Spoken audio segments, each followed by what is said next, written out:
kuidas saab kakao šokolaadi sisse? Lihtne, kuid samas väga keeruline küsimus. Šokolaaditrühvlite ja tahvlite valmistamise kunsti mõistavad vähesed. Ja Eestis on vaid üks meister, kes teeb käsitöö šokolaadi ökoloogiliselt puhastest tubadest.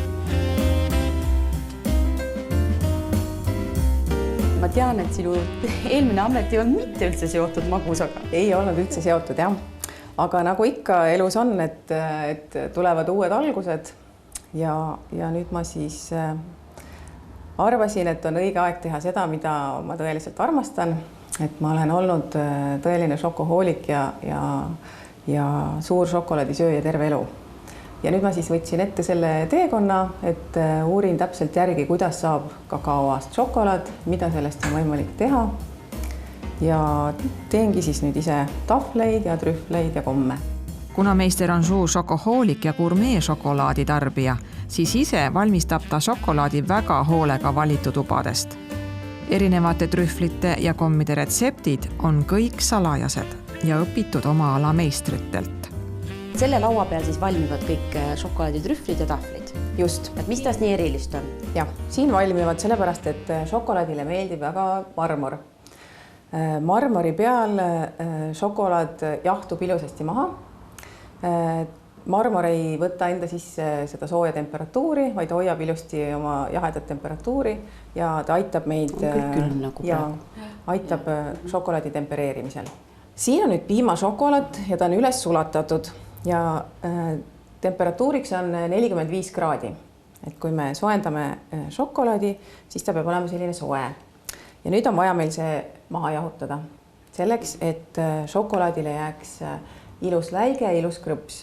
Kui šokolaad ei ole hästi tempereeritud, siis talle jäävad sellised hallid, valged triibud peale ja ta ei ole nii krõps samamoodi. Ja kaunis. Ja kaunis, just. Et ta annab sellise visuaalse ja tekstuurilise lisa.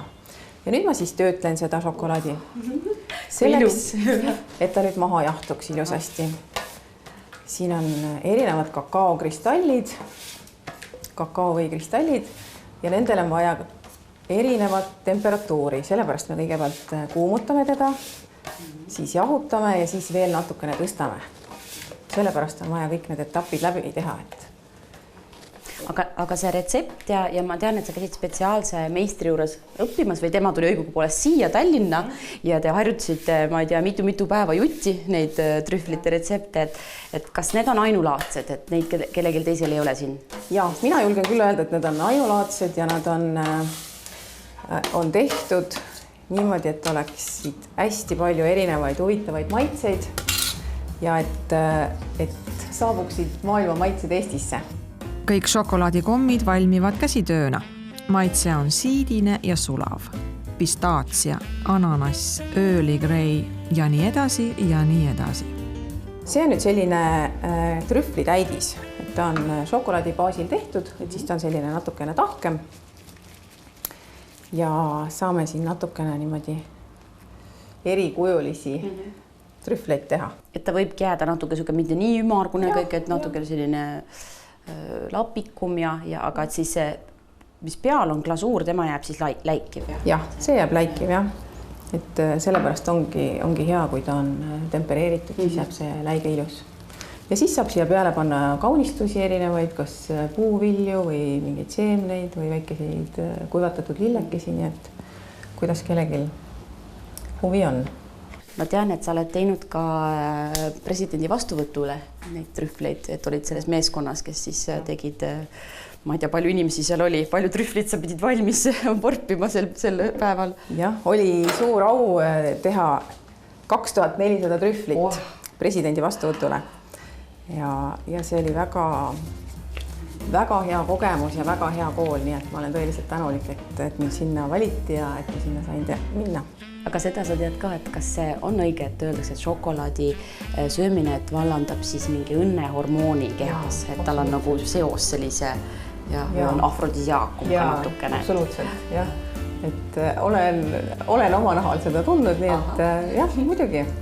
Et seal on palju häid asju sees ja nad mõjuvad inimesele hästi, et juba maiad ja inkad avastasid selle omal ajal, kui nad tegid sellest selliseid pulmajooke ja armujooke ja nii et. Ja siis mida, ütleme, puhtam, siis see on see kakaosisaldus, ütleme, on see kõrgem, siis 70% on sinu tahvlitel, eks ole. Et siis seda nagu parem on ja tervislikum. Jah, kuigi ma ütlen, et seda nii-öelda suhkru osakaalu ei tasu ka karta seal, kui on see kakaoprotsent on seal 60-70, siis ma arvan, et on väga hea selline tugev ja maitsetest tulvil, nii et tasub igal juhul süüa, ei tasu karta. Aga šokolaadimaski oled endale teinud, näomaski? Jaa, olen teinud.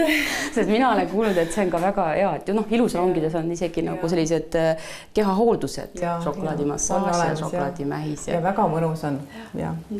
Lõhnata üleni šokolaadi järgi ja siis saada veel väike šokolaadiamps suhu on väga meeldib. Ja. Nii, et sinu poodi võib tulla siia Telliskivi tänaval, võtta üks tumeda šokolaaditahvel, pool ära süüa ja poolest siis teha endale näomask. Miks mitte?